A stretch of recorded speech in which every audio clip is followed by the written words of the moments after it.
We left Canada in our Toyota Land Cruiser. The plan? Drive the entire length of the Americas, Canada to Argentina, dozens of countries, tens of thousands of kilometers of road. But before we even crossed into Central America, something pulled us off course. Or maybe, something pulled us on course, because it turns out we weren't the only ones leaving Canada.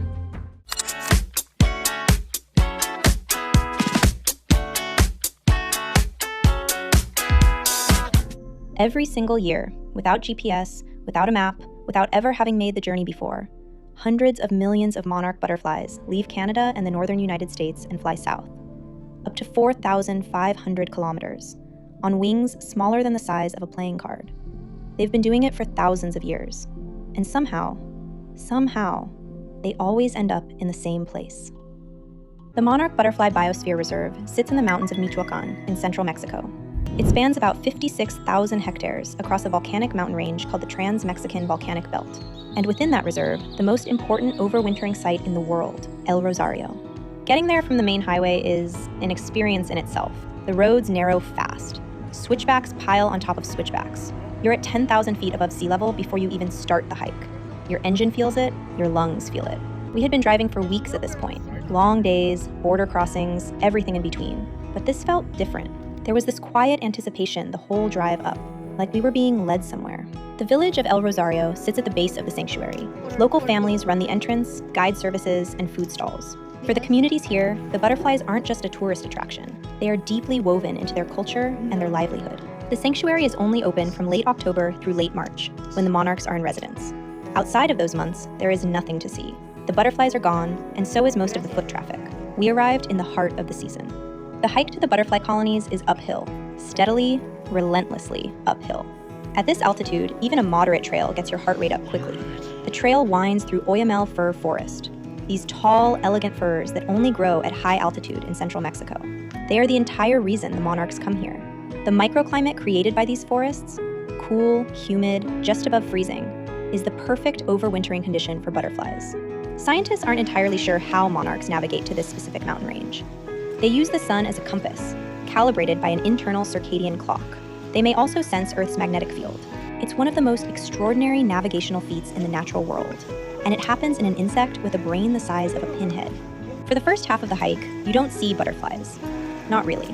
Maybe the occasional straggler floating through the trees, but the colonies themselves, the true spectacle, are higher up. We kept looking up, kept scanning the trees, and honestly, there was a moment about halfway up where we both thought, maybe we missed the peak. Maybe they've moved. Maybe the season is off this year.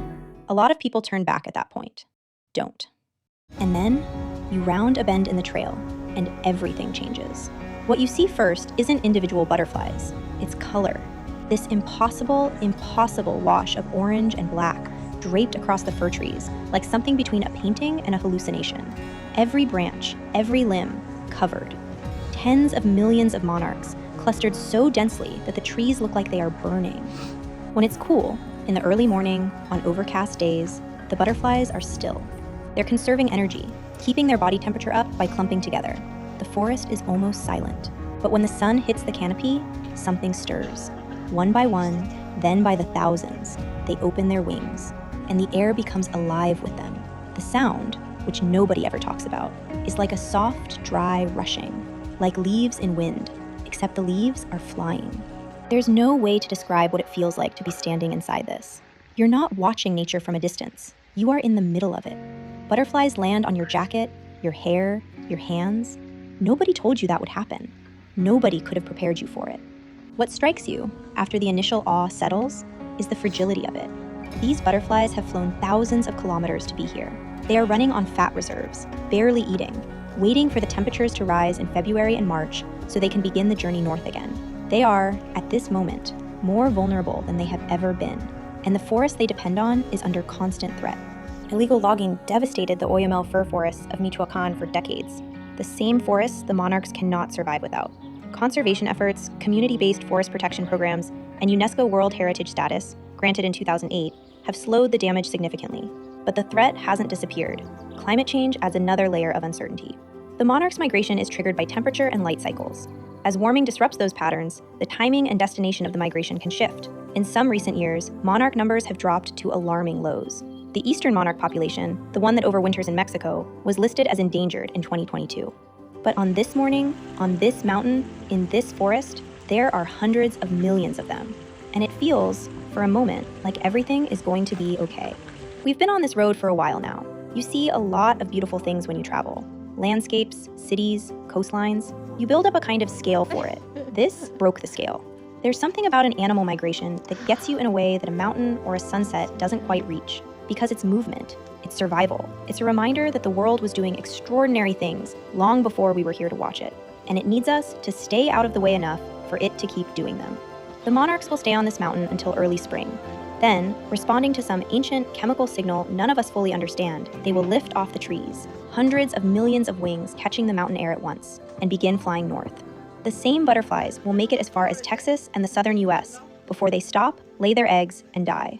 It will take 3 or 4 more generations, butterflies that were never here, that have never made the journey, to complete the migration back to Canada. And yet somehow, the generation born at the end of summer, the one with no memory of Mexico and no guide to follow, they will find this mountain again, every time. We were somewhere between Canada and Argentina. The monarchs were somewhere between survival and spectacle, a detour worth taking.